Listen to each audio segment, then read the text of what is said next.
Hi, this is John McNeil, helping other people evolve. I'm hoping that this audio is very effective on your mind. Change is unavoidable. I said change is unavoidable.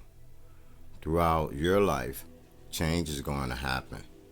Sometimes you'll choose to change, other times the change will choose you. Either way, you're going to experience some discomfort as well as maybe some success. Your values will be challenged. Your knowledge will be tested. Your confidence will be shaken. But if you don't even know yourself, you will continue to repeat consequences, or should I say regressing, and making yourself believe that you're changing for the better when you're not. You're stuck. So it's important that you really identify who you are. Do you resist change? Because I know change is not always welcome. Especially when you're not making a decision, it's being made for you. What are the habits in your mind? The ones that lead you back to feeling the same stuff over and over again, only to re-enter more consequences. Your morals and values are yours. I just want to say, if you're not revising them because you're stubborn, this is who I am, you're going to have difficulties with change because change is inevitable. There's nothing wrong with having goals and dreams. We all are entitled to them. But none of us controls life. We are just able to abide in it and do our best to gain success.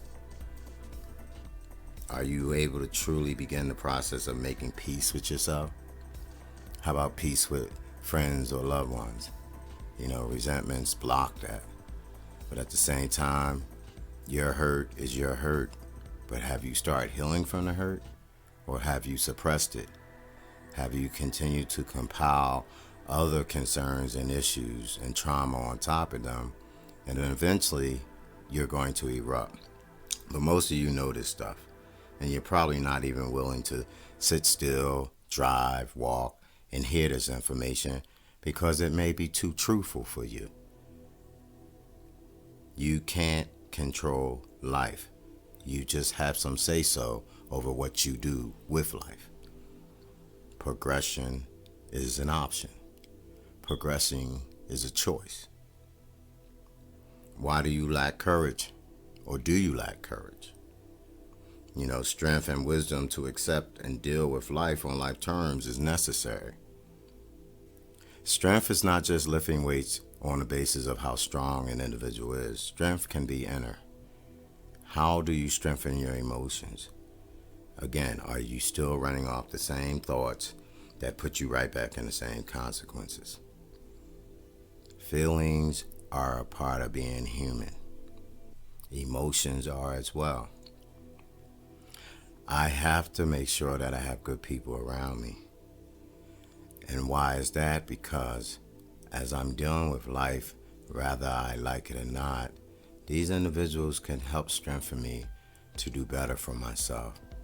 I know trusting people can be challenging, but I'm not just talking about anyone. I'm talking about people who are a little bit more rounded, or should I say grounded, not perfect, but just aren't settling for the norms of life in the aspect of not doing anything to change themselves for the better. When you do these things, it causes you more suffering than the individual or the situation itself. I'm a believer that when situations show up in my life, whether I want them or not, I have to find the right things to deal with them. I can't shut off my feelings. There are times that I have to verbally let it out, and I choose the right people to do so. I just don't want to be a failure, nor do I want to be swallowed up by life. There are so many of you that are allowing life to swallow you up because of the things that you are choosing, and sometimes being stagnated is a choice because you don't have to. Being hopeless is a choice. No, you didn't ask for it, but to remain in it, to remain empty, to not care about you, that is a choice. And that is probably because the feelings of hurt and anger are wearing you down. They are keeping you captive, and it is a choice. And while you're captive, life doesn't stand still.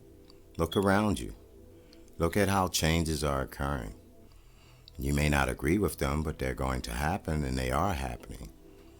I'm just stating to you, you have to figure out in your life what changes is going to happen for you to be a better person, for you to be sound-minded.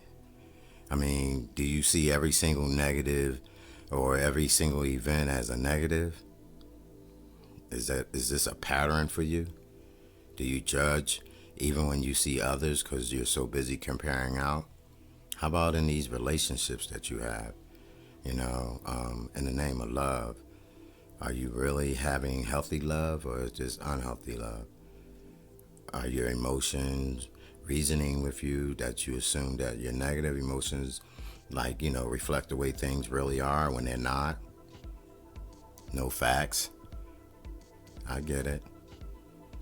All I'm saying is find a way to resist doing negative things. And as I stated early on, when I asked those questions, do you really see yourself? Or how do you really see yourself? That takes some great deal of research or insight. Are you looking at you? Do you take time to look at you? Again, these are some personal things that I've done and I continue to do, and they strengthen me. They don't always strengthen me without having to walk through the discomfort and even some joys for the change that I'm embracing. I can't afford to give up on me. Remember, change is inevitable. It's going to happen. Which side of a coin am I going to be on while it's happening? Can I be true to myself? Am I at peace with me even when my peace is disturbed? Can I get it back? I don't know about you.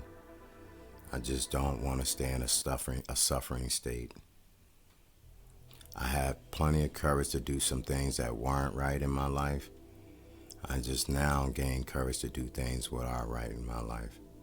And I know no matter what I do, someone will always have a view or opinion or judgment on it. And they have that right, even when I don't agree with it. But what I better be in agreement with is that my changes better be for the better. They better be allowing me to improve, to be a better John. I cannot please the world, but I sure can please me. And I don't have to please me with destruction and dissatisfaction consistently. Do yourself a favor. Be true to you. You can't stop change. It's coming. It happens. It will take place. Figure out how are you going to participate in it. Because acceptance never came with a definition to tell me that I have to like it. But I do want to be in love with myself. I do want to like me. And I don't always want to believe that I'm a failure, even when it seems like what I'm working on just isn't working. So, do I need patience? Do I need tolerance? Do I need perseverance? Do I just need to say, it's okay? Whatever you find out for yourself, I hope it works. In closing, change is inevitable. Progress is optional. That's right, it's a choice. Choose wisely. Don't always resist change. Change the habits that show up in your mind that lead you back to the same feelings of consequences. You can't control anyone, no matter how much love you have for them. But you can be responsible for you. Even when you're changing and they don't agree with it, you better agree with it and never give up on you. Until next time, helping other people evolve is what we do.